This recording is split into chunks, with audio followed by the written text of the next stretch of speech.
내 이름은 이주인 시게오. 법의 감시망을 빠져나가려는 범죄자 놈들한테 단죄의 칼날을 휘두르는 집행입니다. 여행이라는 건 사람의 마음에 큰 변화를 준다. 와, 이 거리 대박 예뻐. 여자 혼자군 쉽게 처리할 수 있겠어. 낯선 것, 처음 보는 풍경, 그런 것들이 답답했던 마음을 해방시켜주기 때문이겠지. 특히 젊은 여성들은 그 해방감 때문에 가끔 섣부른 행동을 하기도 한다. 저기요, 저도 여행 왔는데 같이 다닐래요? 네? 재밌을 것 같네요. 그러죠. 그리고 그런 여성들의 노리는 질 나쁜 쓰레기들도 있다. 놈들한테 여행이란 무법지대, 눈 뜨고 볼 수 없는 무자비한 짓을 저지른다. 멍청하긴 제발로 따라오다니. 이런, 또 그래도 이 여자랑은 모르는 사이니까 꼬리가 잡히진 않을 거야. 심지어는 뻔뻔하게 은폐까지 한다. 하지만 피해자의 원한과 유족의 슬픔은 영원히 사라지지 않는다. 또 빈틈투성이 여자 혼자 여행하고 있군. 빈틈투성이는 너다, 망할 자식아. 그 마음은 범인을 지옥 끝까지라도 쫓아간다. 그런 인간 같지도 않은 놈들한텐 그에 상응하는 말로가 기다리고 있다. 살려줘. 우선은 그 더러운 것부터 저 세상으로 보내주마. 그 말로를 만드는 일도 고문 소믈리에인 내 사명인 것이다. 그래서인지 우리 사무실에는 한이 맺힌 사람들이 찾아온다. 어서 오세요. 앉으시죠. 네. 눈앞에서 잔뜩 씁쓸한 표정을 짓고 있는 이 남자도 그중 하나다. 차를 대접한 뒤 용건을 물으니 남자는 쥐어짜내듯 말을 꺼냈다. 여기에서 법으로 심판할 수 없는 나쁜 놈을 처벌해 주신다고 들었습니다. 그 말이 진짜입니까? 맞습니다. 정말 나쁜 녀석이라면요. 그렇게 대답하니 의뢰인의 눈이 번뜩였다. 그 눈 깊은 곳에서 원망의 불꽃이 피어났다. 저는 외국에서 하나뿐인 딸을 잃었습니다. 하지만 유력한 용의자는 아무런 벌도 받지 않았어요. 네? 좀 더 자세히 들려주시죠. 아무래도 내가 나서야 할 일인 것 같다. 의뢰인인 쿠라타 씨한테는 눈에 넣어도 안 아플 정도로 예쁜 딸이 있었다고 한다. 아빠, 선물 뭐 사올까? 아유, 가나 네가 무사히 돌아오기만 하면 돼. 그게 아빠한텐 최고의 선물이야. 그녀는 대학 졸업을 코앞에 두고 루마니아로 졸업여행을 떠나게 되었다. 아내를 일찍 여의고 혼자서 키운 외동딸. 아유, 그래. 아빠는 우리 카나를 위해서라면 목숨도 바칠 수 있어. 그 딸은 그가 살아가는 이유 그 자체였다. 해외여행을 보내는 건 당연히 걱정됐지만 여보, 카나도 벌써 성인이야. 이젠 과보호하면 안 되겠지. 딸도 이제 성인이라며 스스로를 타일렀다. 시간이 흘러 출발 당일. 아빠 고마워. 다녀올게. 사랑해. 그래, 재밌게 놀고 와. 공항에서 주고받은 평소와 같은 인사가 쿠라타 씨와 딸의 마지막 대화가 되고 만다. 그로부터 며칠 뒤 쿠라타 씨는 귀를 의심하는 끔찍한 소식을 듣게 된다. 뭐라고? 카나가? 그럴 리가 없어. 그것은 딸이 루마니아에서 시체로 발견되었다는 것이었다. 처음에 쿠라타 씨는 딸이 죽었다는 사실을 도저히 믿을 수 없었다고 한다.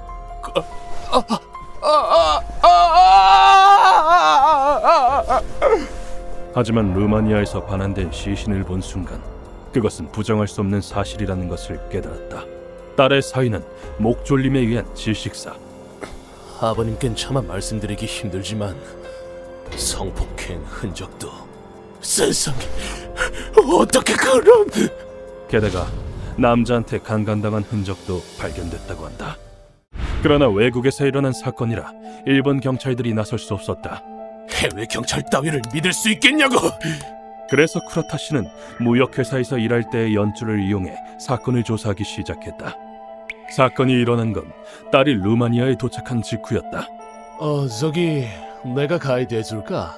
현지인만 아는 곳도 소개해줄게. 네? 목격 증언에 따르면 딸은 공항에서 가이드라고 자칭한 남자를 만났다고 한다.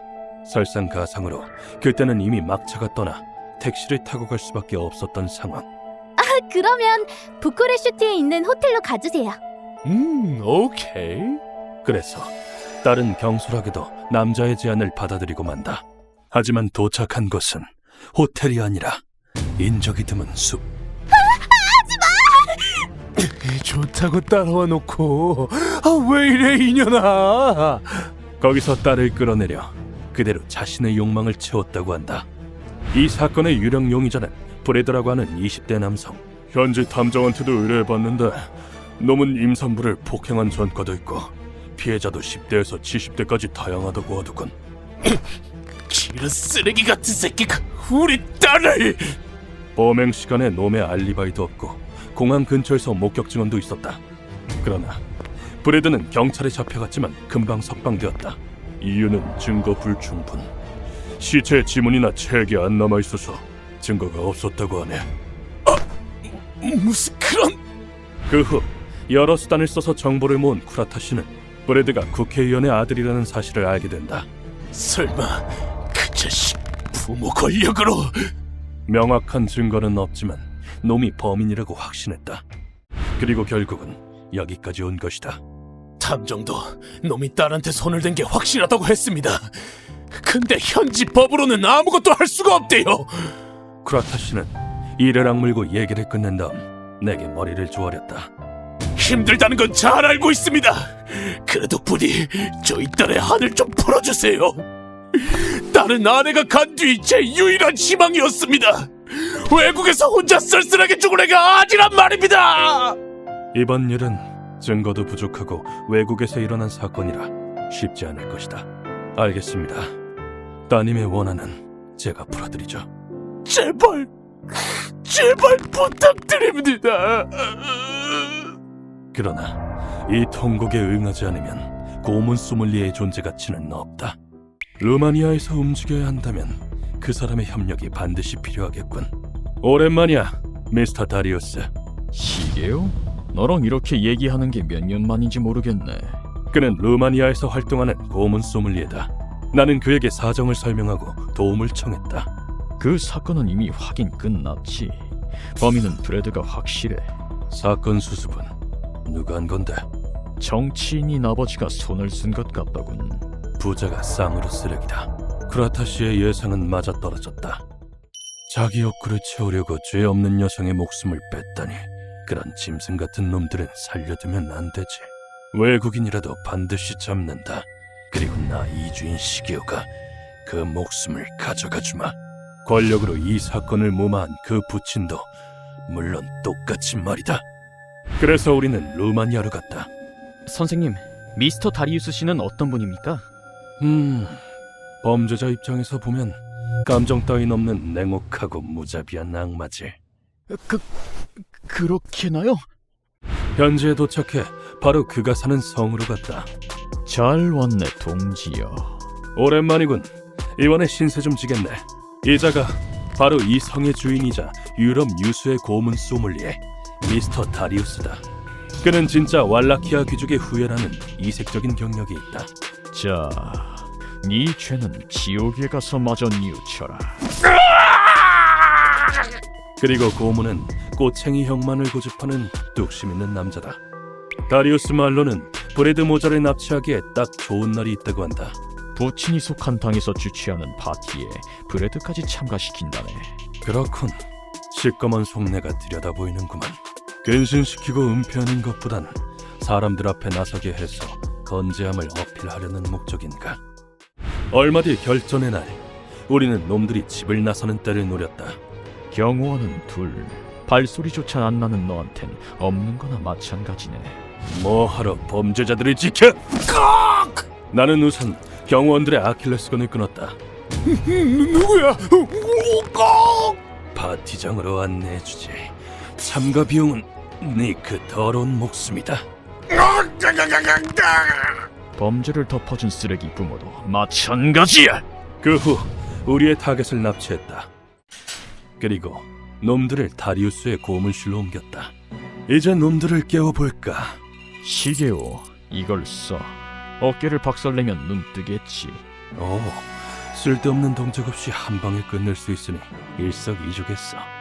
다리우스의 조언에 따라 나는 브래드의 어깨를 편곤으로 내리쳤다. 언제까지 잘 거야?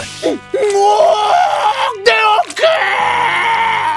잘 잤나, 쓰레기. 상쾌한 아침이지? 눈 뜨자마자 비명을 질러대다니 역시 천하게 자란 놈답군. 이어서 부친의 어깨도 박살냈다. 너도 일어나!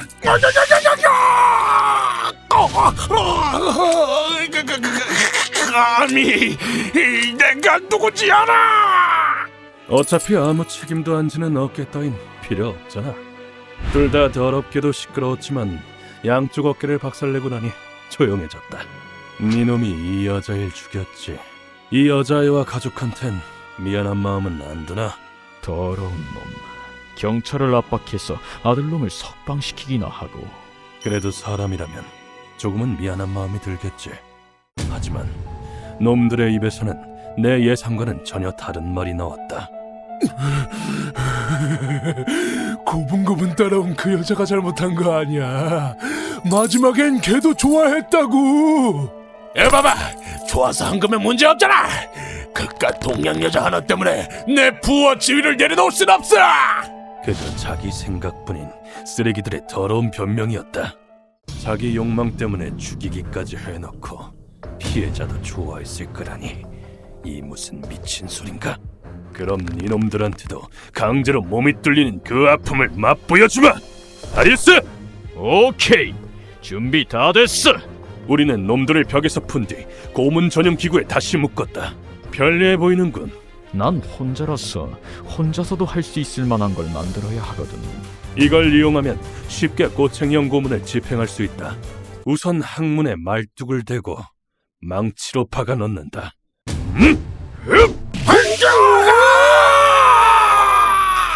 놈들에겐 뇌를 울릴 정도로 심한 고통이 덮쳤을 것이다. 망치로 내려칠 때마다 허리를 꺾으며 고통스러워하는 브레드. 이쯤 하면 되겠지. 말뚝의 4분의 1 정도가 들어간 시점에서 놈을 풀어주었다. 물론 이걸로 끝은 아니다. 말뚝을 다른 데다 꽂기 위해 잠깐 풀어준 것뿐이다. 듣기 좋군. 말뚝을 받침대에 고정해 수직으로 세우면 꼬챙이형이 완성된다. 보통은 놈들이 죽을 때까지 이대로 방치하지만 그럼 이제 그 장치를 써도 될까? 물론이지. 내가 개발한 꼬챙이형 잘 봐두라고. 꼬챙이형 전문가인 다리우스는 좀 다르다. 루카오랑 내가 받침대에 있는 스위치를 눌렀더니 진동음이 지하실 안을 울렸다. 그리고 조금 뒤 살갗이 타는 냄새와 함께 놈들이 몹시 고통스러워하기 시작했다. 실은 이 받침대엔 전열 기능이 있다. 게다가 말뚝도 주석으로 만든 거다. 이건 고대 중국의 석사라고 하는 고문에서 소재를 얻은 거야. 오, 석사를 알고 있다니 역시 박식해. 그 고문은 아시아권에서도 마이너한 건데 대단하군.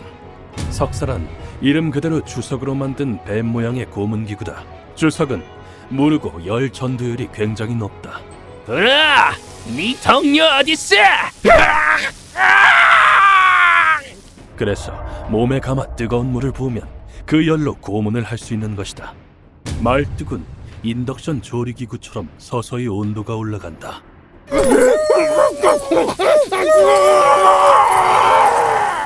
그리고 그 열로 인해 주석이 순식간에 뜨거워져 몸의 안쪽부터 태우기 시작한다.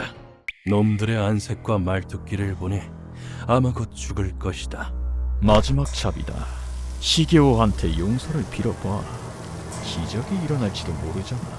그 사실을 간파한 다리우스는 놈들 입에 물린 재갈을 빼냈다. 그 죄인 놈들은 자유로워진 입술을 떨며 말을 꺼냈다. 살려주세요. 잡을 걸게요. 나도 전부 다 얘기할게. 그리고 필사적으로 목숨을 구걸한다. 그리고 내 대답은 정해져 있다. 무슨 소리야? 너희 꼬치글가 돼서 행복한 거 아니었어? 절대 아니지. 내가 보기엔 좋아하는 것 같은데. 너희들도 아까 똑같이 말했잖아. 그리고 화력을 최대로 올리니 말뚝은 추석에 녹는 점인 232도를 능가했다. 그 말인즉슨 놈들 몸 안에 녹은 추석이 흘러내린다는 뜻이다. 놈들은 죽기 직전까지 경련하다가 그대로 저 세상으로 갔다. 덕분에 세상이 좀 더 깨끗해졌군. 고생했어. 야식 준비할게. 고마워. 보통 일이 끝나고 식사를 하진 않지만 이번엔 어쩔 수 없지. 다음 날 우리는 다리우스에게 감사를 표한 뒤 루마니아를 떠났다. 고마워. 덕분에 해결했어. 세상엔 썩을 놈들이 너무 많으니까 우리끼리 상부상조해야지. 나와 루카와 둘만 있었다면 이번 의뢰는 성공하기 어려웠을 거다. 우리나라로 돌아와 의뢰인에게 임무를 완료했다는 연락을 드렸다. 의뢰자분과 유족분들의 마음이 조금이라도 괜찮아지셨길. 범죄자를 없애기 위해서라면 나는 세계 어디라도 갈 것이다. 그것이 이 고문 소믈리에의 책무니까. 휴먼버그 대학교에서는 인간이 버그를 일으켜버린 순간의 사건들을 여러분들에게 소개하고 있습니다. 예전 영상들도 꼭 한번 보시기